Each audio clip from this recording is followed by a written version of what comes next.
Magandang araw mga kabayan. Ito po muli si Engineer Alejandro, isang OFW, ang inyong stock tambay.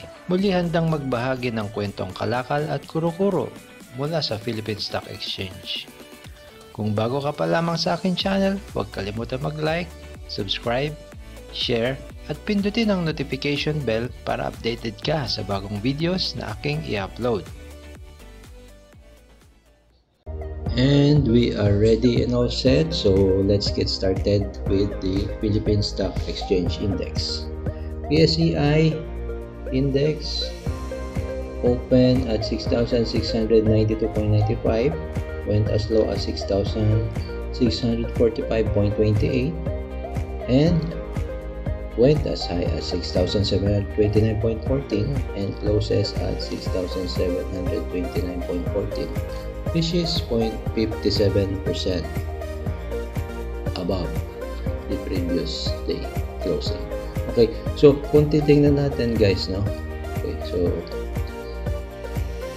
looking at the current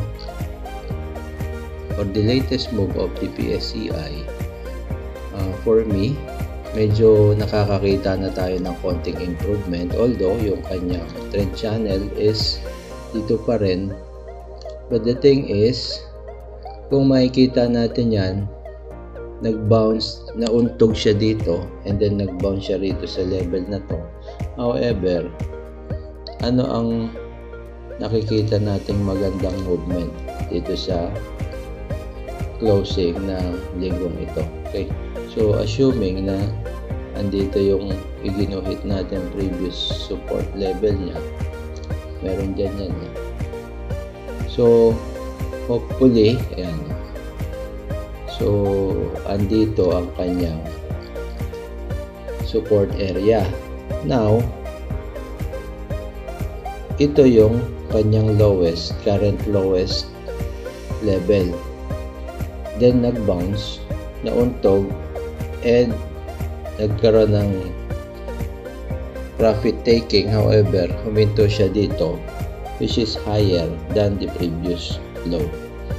So meaning, kung titingnan natin yan, bali nagsisimula na ulit mag-establish ng higher low.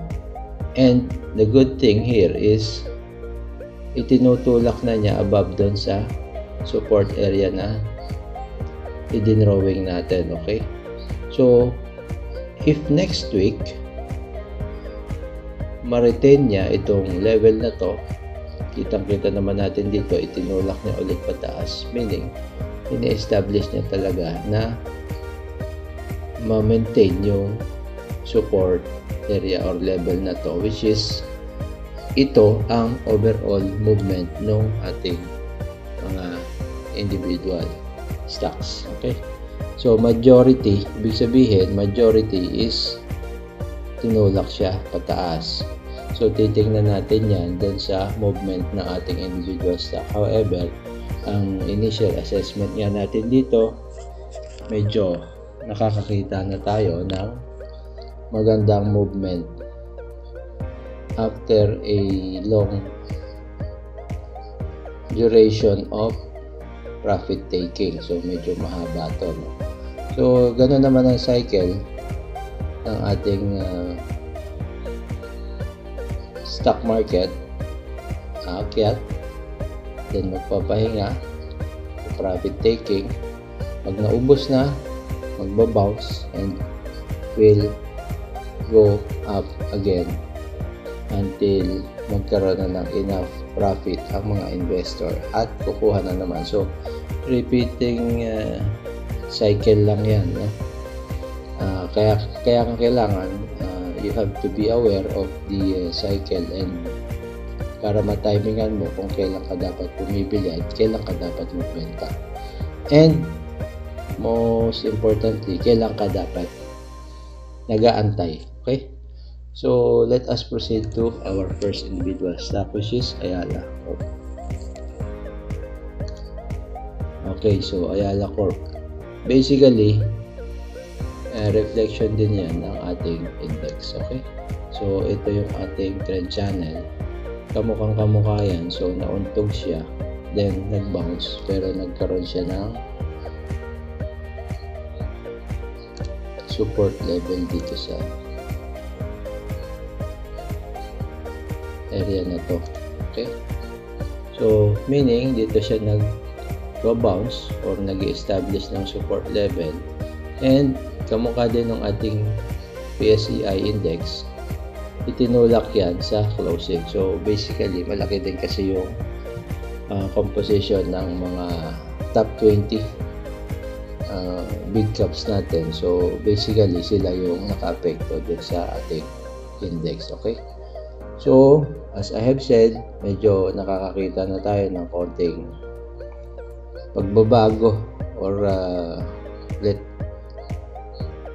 should we say consolidation, no?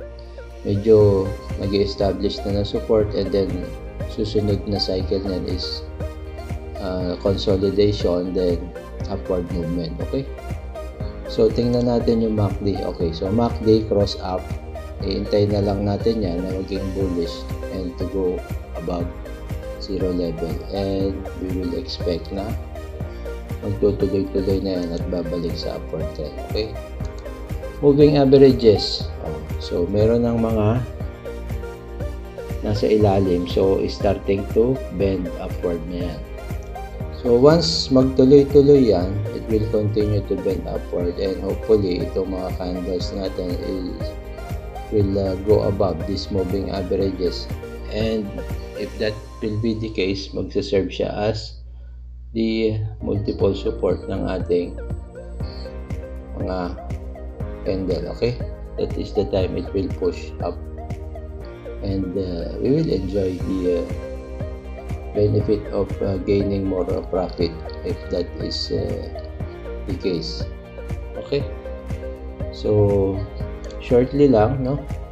So we will expect this, hindi siguro magtatapos ang December, makakakita na tayo ng slight or start ng rally or should we say bounce, no? Legitimate bounce. So babalik na yan, and hopefully before the end of the year mag-re-attempt siya to break this level of resistance dito. Okay, dito sa level nito. So let us proceed with our next step, which is Ayala Land. Okay, so Ayala Land. Actually itong Ayala Land medyo ganon din ang movement yan, although ito opposite naman na nangyari dito sa ating PSEI index and yung Ayala Corporation. However, makikita nga natin yan, ito yung malakas na consolidation area niya previously. Ayan, ganyan yun. So nagsaserve siya ngayon as support area, and nag-bounce na yan 1, 2. Kung mag-hold yan dyan, hopefully hindi na siya bumaba, maganda ng opportunity to start entering. Okay, just remember guys, ibabalikan natin to later on kung tama yung ating assessment, but most likely base dito sa trend tumatama naman tayo.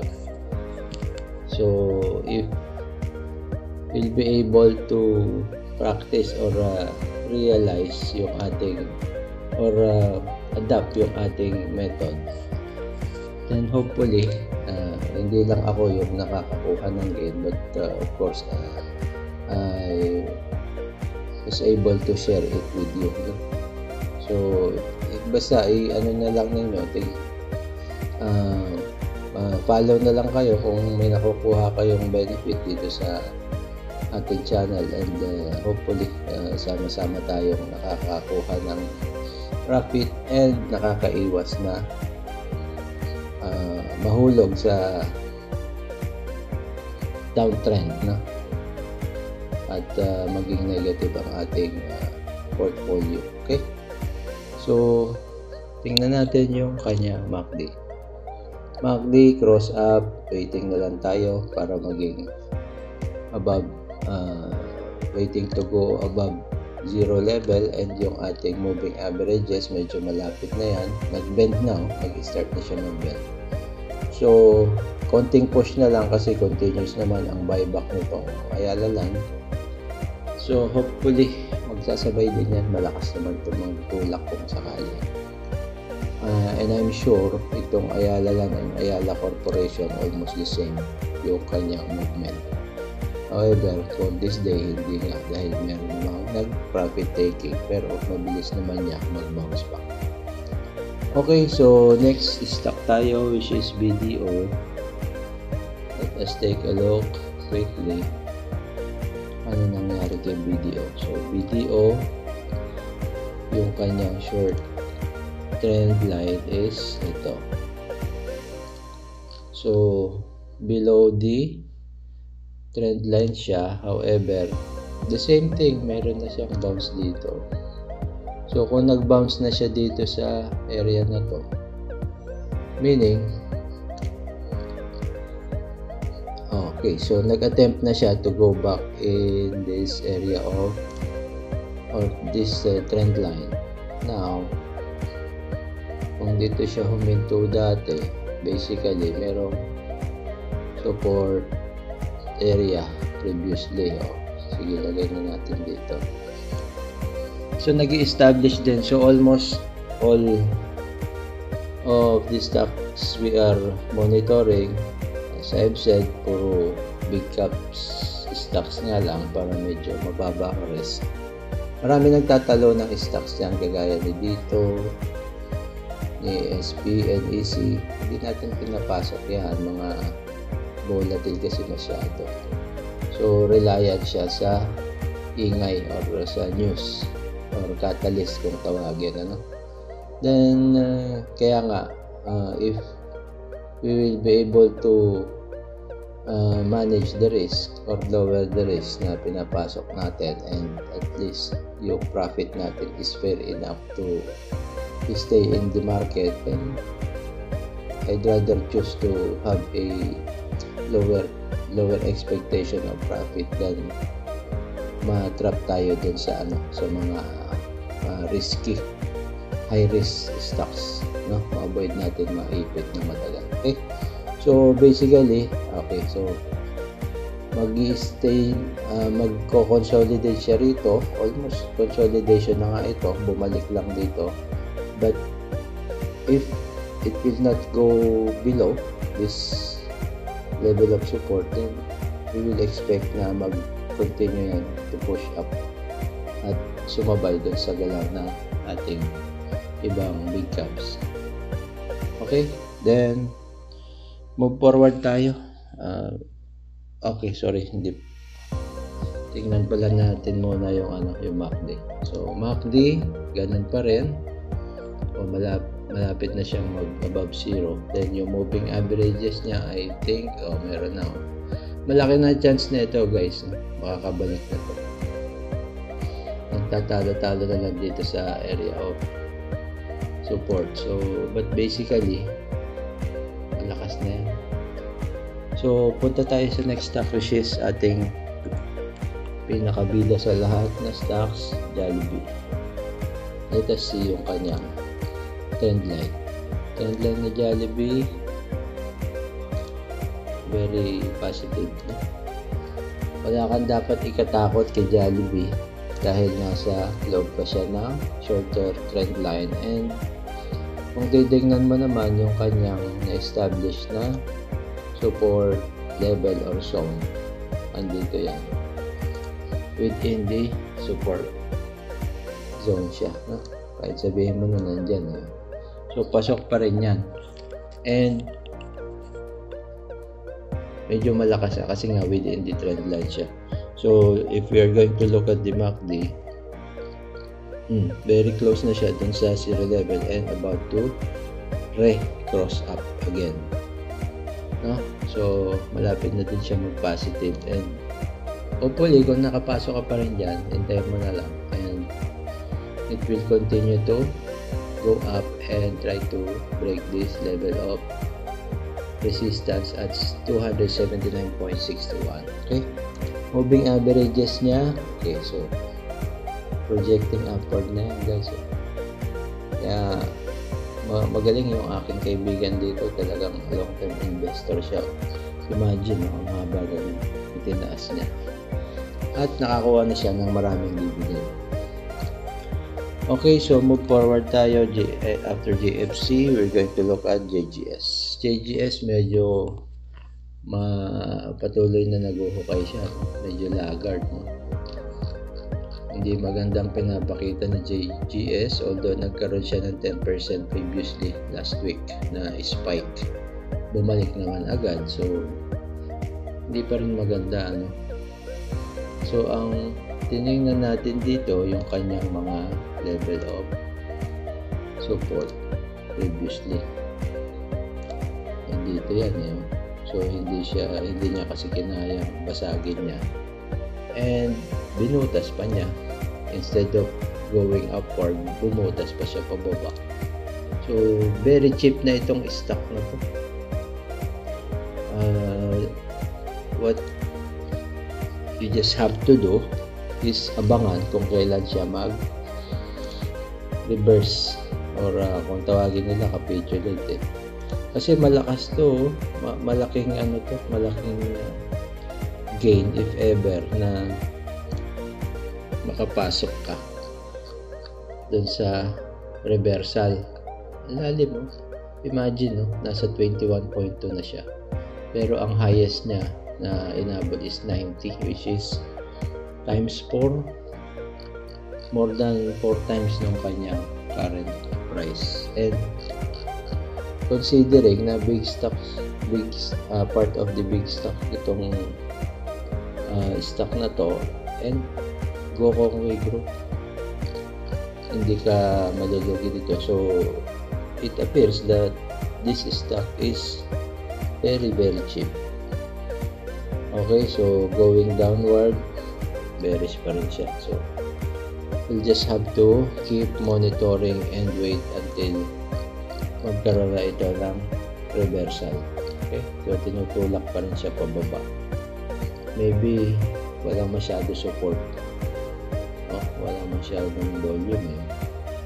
Okay, so let's move forward to our next stock, which is Metrobank. Metrobank medyo, I think, medyo na to, no? Bumababa siya, kaya lang let us draw our trend line. Okay, so yung trend line natin, within the upward trend line pa rin siya.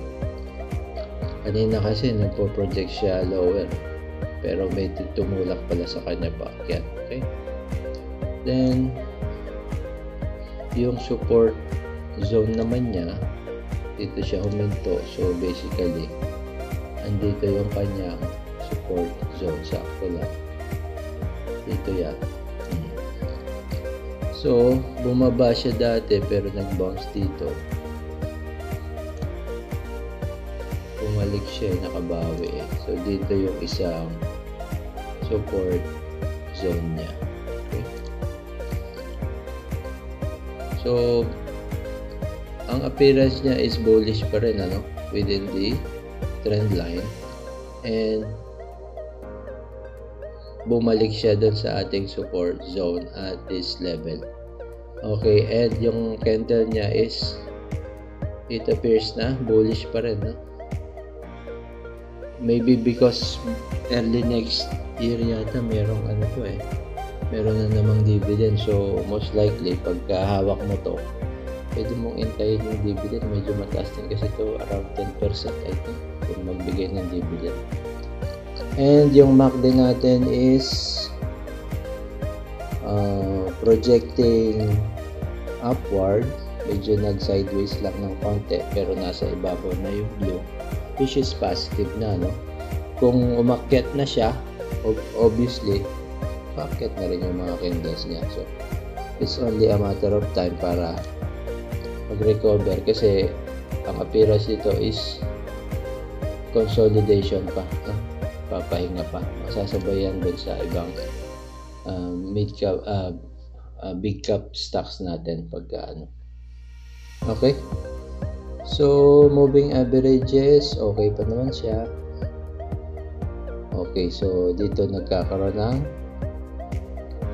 consolidation. So by the time na umakyat na siya, yung mga candles niya dun sa moving averages niya, dadami na yung basis ng kanyang support. Okay, then let us move to our next stock, which is GTCAP. GTCAP medyo positive na ito, guys.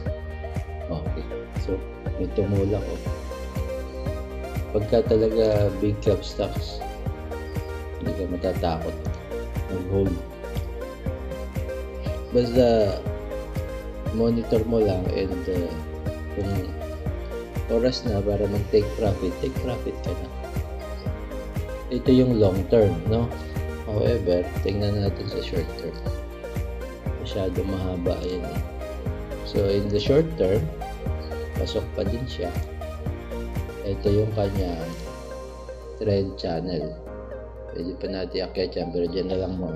So within the trend channel siya, then yung ating support level must be here. Okay, so nandito yan. O kaya pala o. So maakyat siya doon sa support level niya, kahit dito pa natin ilagay. O, sakto yan. So tinutulak siya above the support level or support zone. So very positive, no? Yung indication na mayroong sumusuporta dun sa galaw niya. Ayaw siyang bumagsak. Then if tuloy-tuloy na to, and it will open next week at this level or above, then basically maganda na ang galaw nito, baka makabalik na to, and we'll try to reattempt to challenge or break this level of resistance, kasi dito siya huminto dati. Nabasag niya na yan, however dito huminto siya at 742.69 level. Mahaba pa siguro yan, and previously 1,500, but we don't know up to when makabalik siya sa 1,500 level. Then yung MACD niya, okay, so projecting upward na.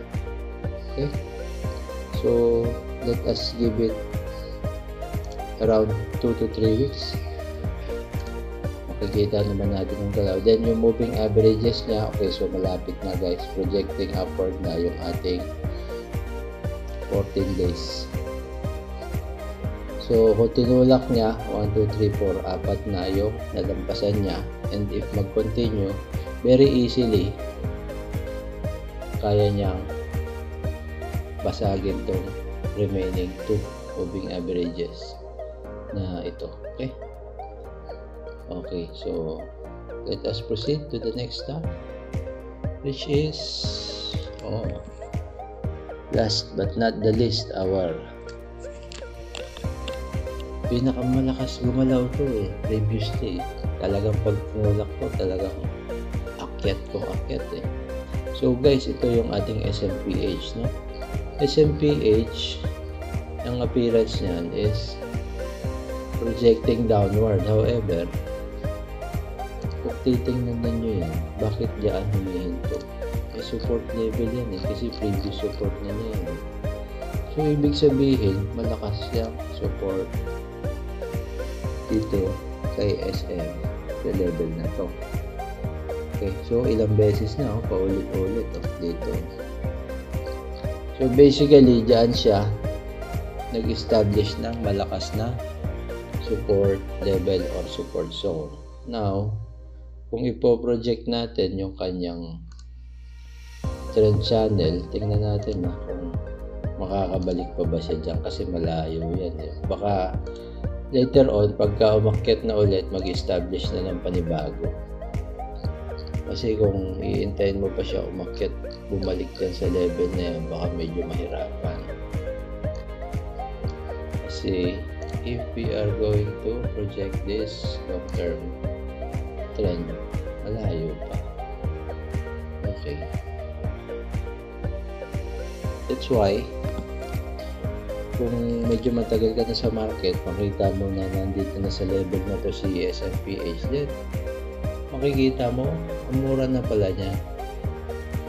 And previous high niya, historical high niya is 43.35. So yun ang inabot niya. So if you're going to enter at this level, kung medyo stabilize na siya, or pwedeng hintayin mo o mag-consolidate siya dito sa level na to for 2 more weeks, unti-unti kang pumasok, then 26, your money will be double pag inabot siya dito sa level na to. Okay, then yung MACD, obviously projecting upward na yan, nag-project upward na yan. However, medyo nagkaroon ng selling kasi maganda na dapat yan, almost 1 week yan na maganda yung galaw, pero nagkaroon ulit ng profit taking. Short term lang yung galaw niya na upward. Okay, so so far yun lang muna ang yun lang muna ang natin, ang discussion and review natin, guys, and hopefully magkita-kita ulit tayo next week at sama-sama nating i-monitor ang galaw ng ating stock market. And pahinga muna tayo for this week because I'm sure by the coming weeks medyo magiging happy na tayo at matagal-tagal na rin ang pag-aantay natin sa reversal ng ating mga paboritong stocks. Okay, so yun lang muna, guys, and have a nice weekend. See you again next week, and bye bye. At yan ang kabuuan ng ating update for this week. Kung kayo mayroong stocks na nais ninyo maisama sa ating susunod na review, ay maaari po kayo magpadala ng mensahe sa aking YouTube channel na OFW Average Trader. Pwede rin pong ipadala ang inyong mensahe sa aking email address na nakalagay sa description box. Maaari din po kayo mag-send ng message sa aking Twitter o kaya ay sa aking Facebook page na Engineer Alejandro Magno. Muli po tayo nag-aanyaya na mag-request ng stocks na nais ninyo matalakay natin sa susunod na mga araw. Bibigyan po natin ng sapat na oras at pag-aaral ang inyong request upang mas maunawaan ninyo ang kasalukuyang galaw na stocks na inyong nais nating i-discuss. At dyan po nagtatapos ang ating video sa linggong ito. Huwag kalimutan mag-subscribe, paki-like na din po at i-share na rin ang aking channel sa inyong mga kaibigan, kapamilya, o sa iba pa nating kababayan na naghahanap ng passive income. Hanggang dito na lang po at magandang araw sa inyong lahat. Hanggang sa muli, mga kabayan. Ciao!